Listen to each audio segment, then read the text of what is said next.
and whoever holds to the law will obtain wisdom.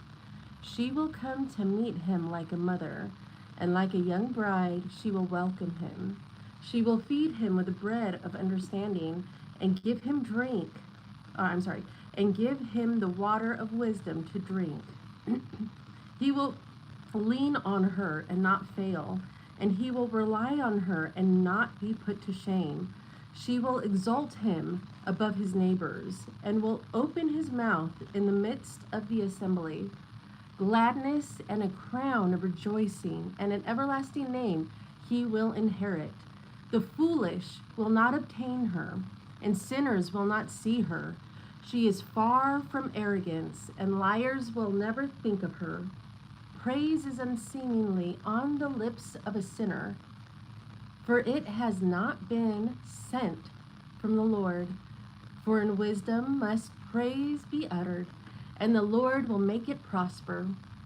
Do not say it was the Lord. Do not say it was the Lord's doing that I fell away, for he does not do what he hates. Do not say it was he who led me astray, for he has no need of the sinful. The Lord hates all abominations. Such things are not loved by those who fear him. It was he who created humans in the beginning, and he left them in the power of their own inclinations. If you choose, you can keep the commandments, and to act faithfully is a matter of your choice. He has placed before you the fire and water. Stretched out your hand for whichever you choose. Before each person are life and death, and whichever one chooses will be given. For great is the wisdom of the Lord. He is mighty in power and sees everything. His eyes are on those who fear him, and he knows every human action. He has not commanded anyone to be ungodly, and he has not given anyone permission to sin. Chapter 16. Do not desire a multitude of worthless children, and do not rejoice in ungodly offspring. If they multiply, do not rejoice in them, unless they fear the Lord, unless the fear of the Lord is in them. Do not trust in their survival or rely on their numbers, for one can be better than 1,000, and to die childless is better than to have ungodly children. For through verse 4 of chapter 16, for through one intelligent person a city can be filled with people, but through a clan of outlaws it becomes desolate. Many such things my eye has seen, and my ear has heard things more striking than these. In an assembly of sinners a fire is kindled, and in a disobedient nation wrath has blazed up. He did not forgive the ancient giants who revolted in their might. He did not spare the neighbors of Lot, whom he loathed on account of their arrogance. Well, there you go.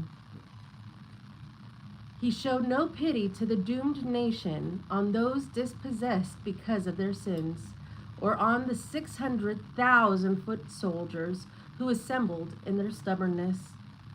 Even if there were only one stiff-necked person, it would be a wonder if he remained unpunished. For mercy and wrath are with the Lord. He acquits and forgives, but he also pours out wrath. Great as his mercy is, great as is his mercy, also is his chastisement. He judges people according to their deeds. The sinner will not escape with plunder, and the patience of the godly will not be frustrated. He makes room for every act of almsgiving. Everyone receives in accordance with his or her deeds. Do not say, I am hidden from the Lord, and who from on high has me in mind? Among so many people I am unknown. I am unknown. For what am I in a boundless creation? Look, Heaven and the highest heaven, the abyss and the earth tremble at his visitation. Together the mountains and the foundations of the earth shake and tremble when he looks upon them. But no human mind can grasp this, and who can comprehend his ways? Like a tempest that no one can see, so most of his works are concealed. Who is to announce his acts of justice? Or who can wait for them? For his decree is far off. Such are the thoughts of one devoid of understanding. A senseless and misguided person thinks foolishly. Listen to me, my child, and acquire knowledge, and pay attention, and pay close attention to my words. I will impart discipline precisely and declare knowledge accurately. When the Lord created his works from the beginning and in making them determined their boundaries, he arranged their works in an eternal order and their dominion for all generations. They neither hunger nor grow weary, and they do not abandon their tasks. They do not crowd one another, and they never disobey his word. The Lord looked upon the earth and filled it with his good things. With all kinds of living beings, he covered its surface, and into it they must return.